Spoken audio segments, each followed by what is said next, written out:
नमस्कार, बड़ी खबर में आपका स्वागत है और मैं हूं आपके साथ अनुष्का सिंह। 5 राज्यों में होने वाले विधानसभा चुनाव के लिए चुनाव प्रचार जोरों पर है। वहीं इसी बीच बंगाल में भी चुनाव के जरिए सियासी घमासान जारी है। सभी राजनीतिक पार्टियों के नेता एक दूसरे पर जमकर बयानों के तीर चला रहे हैं। वहीं प्रधानमंत्री नरेंद्र मोदी ने बंगाल के कांथी में एक चुनावी जनसभा को संबोधित किया। आइए दिखाते हैं अपनी इस खास रिपोर्ट में।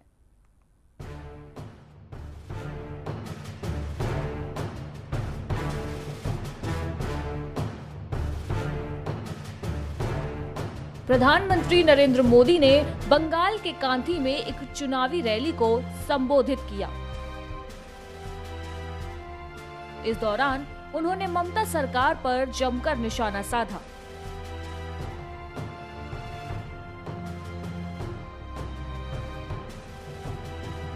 पीएम मोदी ने कहा कि आजादी के 75 साल के उत्सव में पश्चिम बंगाल का विशेष महत्व है। आजादी की लड़ाई में दिए गए हर योगदान को भावी पीढ़ी तक पहुंचाना भाजपा सरकार की प्राथमिकता है। इसलिए पश्चिम बंगाल बीजेपी के संकल्पों का भी अहम केंद्र है। आज जो युवा 25 साल के हैं, वो युवा जो आज इस चुनाव में पहली बार अपने पवित्र मत का मतदान देंगे, उनके लिए ये समय बहुत अहम है। यहाँ के युवाओं पर आने वाले 25 साल के पश्चिम बंगाल का दायित्व है। इसलिए आसोल परिवर्तन आज पश्चिम बंगाल की जरूरत है। दीदी आजकल मेदिनीपुर में आकर बार बार बहाने बना रही हैं। दीदी उन बहनों, उन परिवारों को जवाब नहीं दे पाई जिनको पहले अम्फान ने तबाह किया और फिर तृणमूल के तोलाबाजों ने लूट लिया। यहाँ केंद्र सरकार ने जो राहत भेजी थी, वो भाईपो विंडो में फंस गई। पश्चिम बंगाल के चुनावी रण में वोटर को साधने पहुंचे प्रधानमंत्री नरेंद्र मोदी ने किसानों से बड़ा वादा किया है कि वह 2 मई के बाद उनको सम्मान निधि की 3 साल की राशि देकर रहेंगे। उन्होंने कहा कि बंगाल में बीजेपी की सरकार बनेगी और यहाँ के किसानों के हक के 3 साल के पैसे उनके खातों में जमा करवा दूंगा। उन्होंने कहा कि बंगाल का किसान भूल नहीं सकता कि कैसे दीदी ने निर्ममता दिखाई है। नरेंद्र मोदी ने कहा कि 2 मई को पश्चिम बंगाल दीदी को द्वार दिखाएगा। प्रधानमंत्री नरेंद्र मोदी ने यह भी कहा कि दीदी ने आपको पीएम किसान सम्मान निधि से वंचित रखा। ये पैसे टीएमसी सरकार को किसानों तक नहीं पहुंचने देना था। ये पैसे दिल्ली से भारत सरकार किसानों के खातों में जमा कराना चाहती थी, लेकिन दीदी किसानों से दुश्मनी लेकर बैठ गई। भाई और बहनों, आजादी के लड़ने वाले हर नायक नायिकाओं को सम्मान देने के लिए पूरा देश आजादी के 75 साल आजादी का अमृत महोत्सव मना रहा है। आजादी के 75 साल के उत्सव में पश्चिम बंगाल का विशेष महत्व है। आजादी की लड़ाई में दिए गए हर योगदान को भावी पीढ़ी तक पहुंचाना भाजपा सरकार की प्राथमिकता है। इसलिए पश्चिम बंगाल बीजेपी के संकल्पों का भी अहम केंद्र है।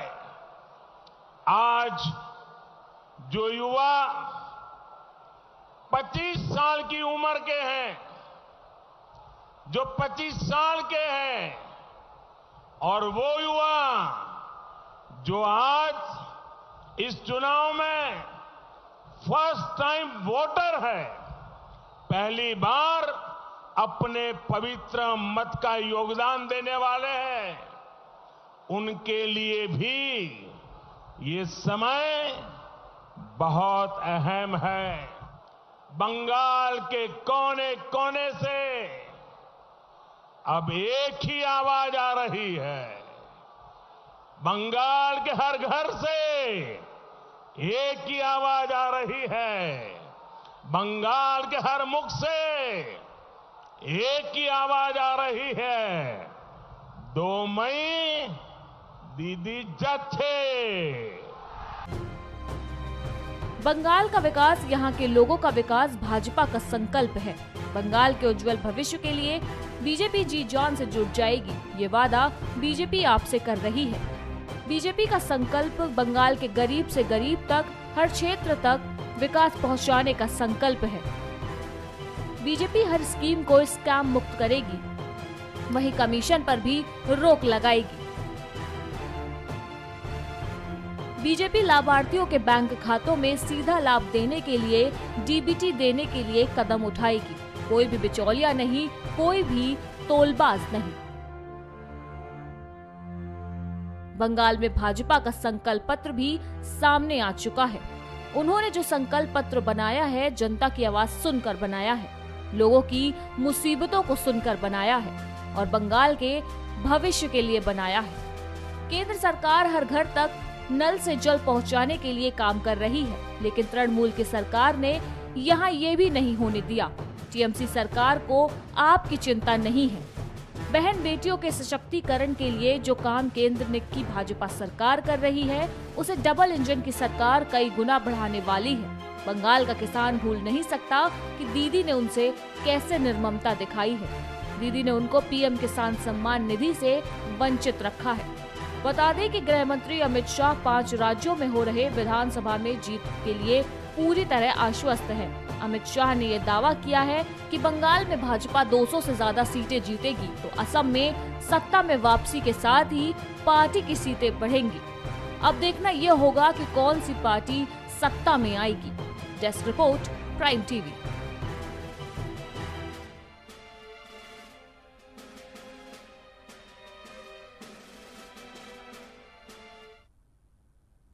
तो जहां एक ओर बंगाल चुनाव में सियासी घमासान जारी है, वहीं दूसरी ओर कोरोना की दूसरी लहर के चलते होली के रंग में भी भंग पड़ता दिखाई दे रहा है। होली का त्योहार नजदीक आ रहा है। ऐसे में संक्रमण फैलने की रफ्तार है जो कम होने का नाम नहीं ले रही है। सरकारों ने गाइडलाइन भी जारी की है तो देश के कई जिलों में लॉकडाउन भी लगा दिया गया है। वहीं देश भर के में महाराष्ट्र की अगर बात की जाए तो कोरोना वायरस के संक्रमण के सबसे ज्यादा मामले वहीं दिखाई दे रहे हैं, जिसके चलते सरकार ने कई जिलों में संपूर्ण लॉकडाउन लगा दिया है। देखिए ये खास रिपोर्ट।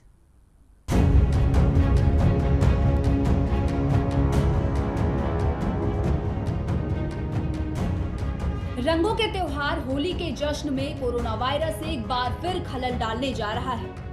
बीते कुछ दिनों में देश में कोरोना वायरस के नए मामलों में जबरदस्त उछाल देखने को मिल रहे हैं। होली के रंगों के बीच कोरोना जिस तरह अपने रंग दिखा रहा है, ऐसे में कई शहरों में लॉकडाउन लगाने तक की स्थिति बन गई है। वहीं महाराष्ट्र में कोरोना वायरस के संक्रमण का सबसे ज्यादा असर देखने को मिल रहा है। जानलेवा कोरोना वायरस के खतरे के बीच महाराष्ट्र के नांदेड़ और बीड़ में संपूर्ण लॉकडाउन का फैसला लिया गया है। नांदेड़ में 24 मार्च की रात 12 बजे से 4 अप्रैल तक संपूर्ण लॉकडाउन रहेगा। वहीं बीड़ में 26 मार्च की रात 12 बजे से 4 अप्रैल तक लॉकडाउन रहेगा। हालांकि इस दौरान जरूरी सर्विस ही जारी रहेगी। साथ ही दूध, सब्जी, फल की दुकानें सुबह 7 से लेकर दोपहर 12 बजे तक खुली रहेंगी। देश में कोरोना वायरस के सबसे ज्यादा मामले महाराष्ट्र में दर्ज हो रहे हैं। बीड़ से पहले महाराष्ट्र के नागपुर में 31 मार्च तक का लॉकडाउन है। इनके अलावा नासिक, ठाणे, पुणे जैसे इलाकों में पहले ही नाइट कर्फ्यू या अन्य कई सख्त फैसलों को उठाया जा चुका है। गौरतलब है कि महाराष्ट्र के कई इलाकों में पहले से ही कोरोना के मामलों के कारण लॉकडाउन और नाइट कर्फ्यू का ऐलान किया गया है। अब इसमें बीड़ का भी नाम जुड़ गया है। बीड़ में पीछे कुछ दिनों में कोरोना के केसों में अचानक बढ़ोतरी हुई और जिले में एक्टिव केस की संख्या फिर से 3000 को पार कर गई है। यही कारण है कि प्रशासन ने सख्त फैसला लिया है। दरअसल इस वीकेंड के साथ ही होली का त्योहार शुरू हो जाएगा। ऐसे में कई राज्य सरकारों ने सख्ती को बढ़ाया जा रहा है। बीते दिन देश में करीब 47,000 कोरोना के नए केस आए। इनमें से आधे से अधिक महाराष्ट्र से ही सामने आए थे। महाराष्ट्र में इस वक्त 2.30 लाख कोरोना के एक्टिव मामले हैं, जो देश के किसी भी राज्य से सबसे अधिक है। लोगों की लापरवाही के चलते देश में कोरोना वायरस महामारी के मामले लगातार फिर से बढ़ रहे हैं और रंगों के त्योहार होली के जश्न में कोरोना वायरस ने एक बार फिर खलल डाल दिया है। कई राज्यों में रंगों का त्योहार प्रशासन की पाबंदियों के बीच मनाया जाएगा तो कहीं संपूर्ण लॉकडाउन रहेगा। ऐसे में होली का रंग थोड़ा फीका नजर आ रहा है। तो हालांकि कोरोना वायरस के खिलाफ वैश्विक लड़ाई लड़ी जा रही है, लेकिन सवाल यह है कि आखिर यह लड़ाई जीती कैसे जाए।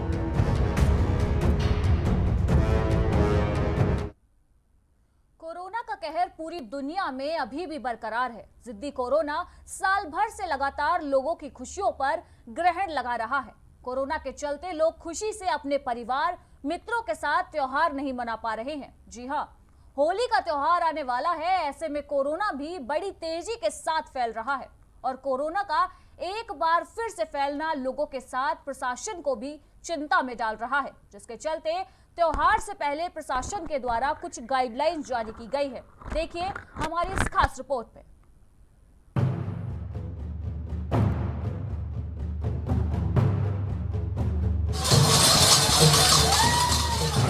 साल में एक बार आने वाला त्योहार लोगों के लिए खुशियां लेकर आता है। लोग एक दूसरे को रंग लगाते हैं और खूब मस्ती करते हैं। बच्चा हो या फिर बूढ़ा, सभी रंगों में सराबोर नजर आते हैं। कुल मिलाकर कहें तो सभी को साल भर से इस त्योहार का इंतजार रहता है। लेकिन होली के रंगों को फीका करने के लिए कोरोना पूरी तरह से घात लगाकर बैठा है। इस बार के रंग को भी कोरोना भंग कर रहा है। एक साल से लगातार लोगों के जीवन को उथल पुथल करने के बाद भी अभी कोरोना को शांति नहीं मिली है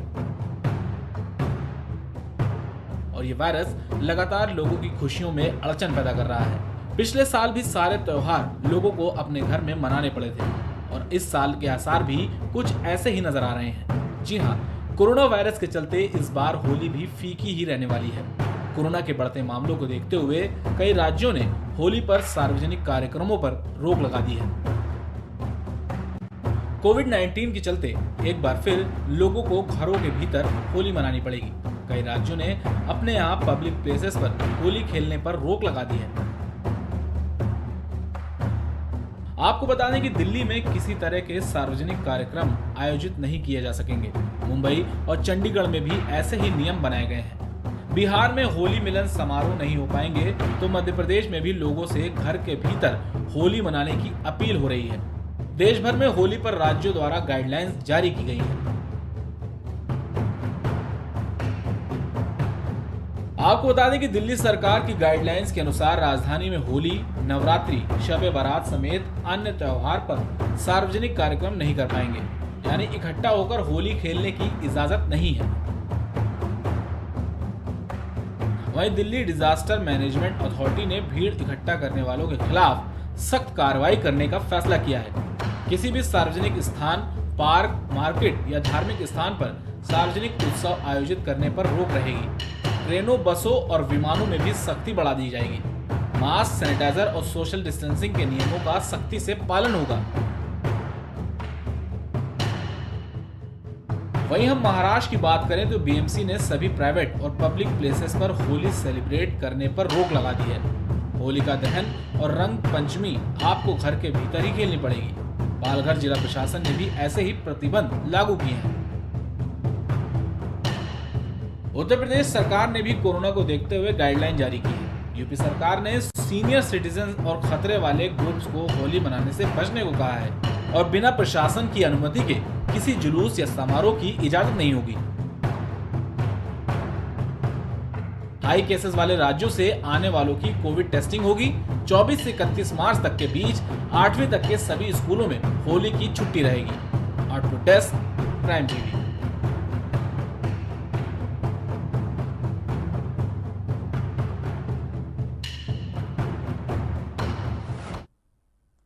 जहां एक और कोरोना संक्रमण एक बार फिर से फैलने को तैयार है, वहीं लोकसभा में ऐसे विधेयक को मंजूरी मिल गई है जिसे लेकर दिल्ली सरकार और केंद्र सरकार में खींचतान चल रही थी। ताकत के बंटवारे को लेकर कई दफा दिल्ली के सीएम और लेफ्टिनेंट गवर्नर आमने सामने रहे हैं। केंद्र सरकार ने दिल्ली राष्ट्रीय राजधानी राज्य क्षेत्र शासन विधेयक 2021 यानी एनसीटी बिल को लोकसभा में पास करा दिया है। इसे लेकर अब भारी बहस हुई, इस पर बातें भी हो रही है और इस पर कई दफा चर्चाएं भी हो चुकी है और राजनीतिक खींचतान तो खैर छोड़ ही दीजिए, लेकिन पहले हम समझते हैं कि आखिर एनसीटी बिल है क्या और क्या इस बिल के लागू होने से दिल्ली की सत्ताधारी आप पार्टी की शक्तियों पर क्या प्रभाव पड़ेगा। देखिए हमारी इस खास रिपोर्ट पे।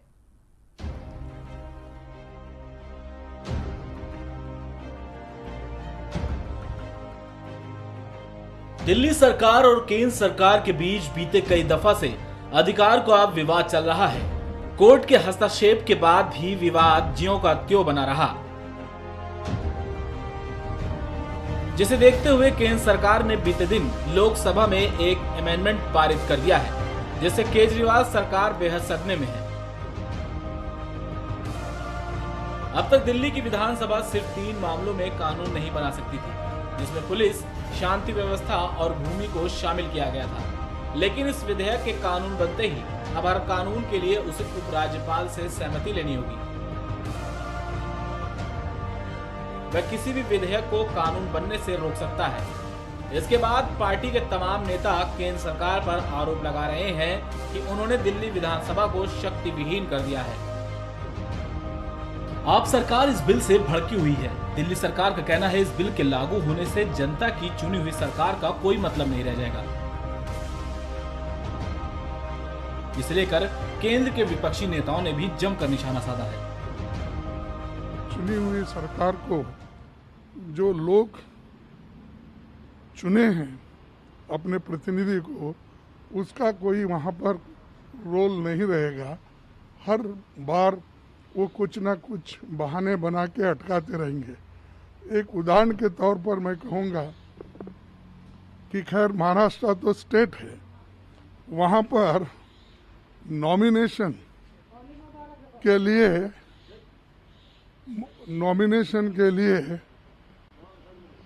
6 अब कम से कम 4-5 महीने हो गए कि एमएलसी के नॉमिनेशन के लिए भेजे, उनके पास वही पड़ा हुआ है, आज तक वो बाहर नहीं। उनको कौन क्वेश्चन करना। अब 5 महीने तक अगर आप एमएलसी के नॉमिनेशन को रोक ले सकते हैं, यहाँ तो अधिकार दे रहे हैं आप पूरा। तो इसीलिए एंटी पीपल है और जनता के खिलाफ जो चीज़ें हैं उसके लिए हम अपोज करेंगे सब मिलके। और बातचीत भी हो गई हमारी सभी लोगों से, और पार्लियामेंट में जब वो राज्यसभा में जब बिल आएगा हम सब लोग मिलके उसको विरोध करेंगे। तो वहीं इस बिल के अनुसार दिल्ली में सरकार का मतलब एलजी होगा और विधानसभा से पारित किसी भी विधेयक को मंजूरी देने की ताकत उसी के पास होगी। बिल में यह भी प्रावधान किया गया है कि दिल्ली सरकार को शहर से जुड़ा कोई भी निर्णय लेने से पहले उपराज्यपाल से सलाह लेनी होगी। इसके अलावा विधेयक में कहा गया है कि दिल्ली सरकार अपनी ओर से कोई कानून खुद नहीं बना सकेगी। विधेयक के उद्देश्यों में कहा गया है कि विधेयक विधानमंडल और कार्यपालिका के बीच सौहार्दपूर्ण संबंधों को बढ़ाएगा, साथ ही निर्वाचित सरकार और राज्यपालों के उत्तरदायित्वों को राष्ट्रीय राजधानी क्षेत्र दिल्ली के शासन की संवैधानिक योजना के अनुरूप परिभाषित करेगा।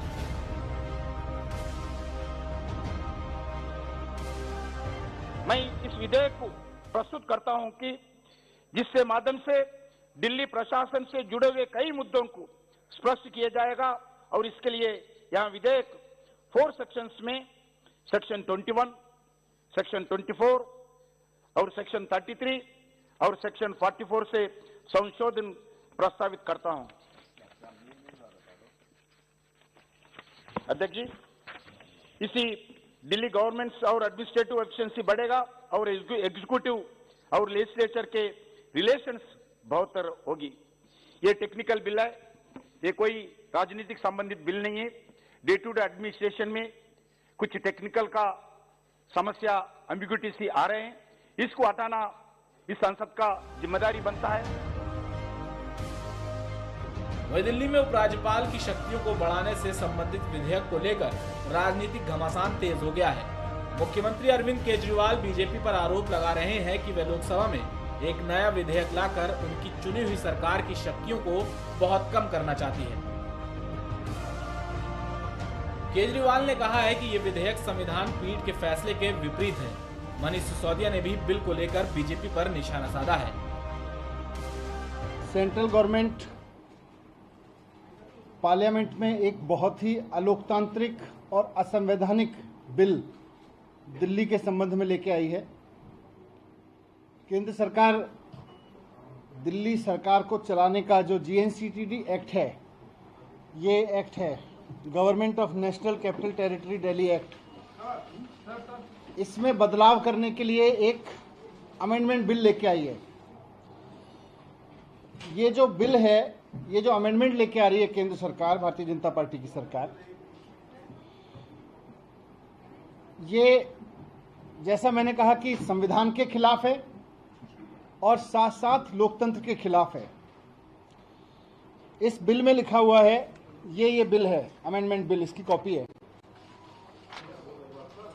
ये एक पन्ने का बिल है कुल मिला के, और इस बिल में लिखा हुआ है कि दिल्ली सरकार, मतलब इस बिल के लागू होने के बाद दिल्ली सरकार का मतलब होगा लेफ्टिनेंट गवर्नर। दिल्ली में चुनी हुई सरकार का मतलब अब कुछ नहीं रह जाएगा। दिल्ली में सरकार का केवल एक मतलब होगा, लेफ्टिनेंट गवर्नर। दिल्ली के राज्य सरकार और केंद्र सरकार के बीच इस मामले को लेकर काफी तनाव है। देश में राजनीतिक सरगर्मियां तेज हो गई हैं। सभी विपक्षी दल केजरीवाल के पक्ष में हैं, जिससे केंद्र की राजनीति तेज हो गई है। इस राजनीतिक उथल-पुथल में अब देखने वाली बात है कि सरकार इस पर क्या कुछ कदम उठा रही है। Output desk, prime TV. फिलहाल आज बड़ी खबर में इतना ही। बाकी की तमाम खबरों के लिए देखते रहिए प्राइम टीवी। नमस्कार।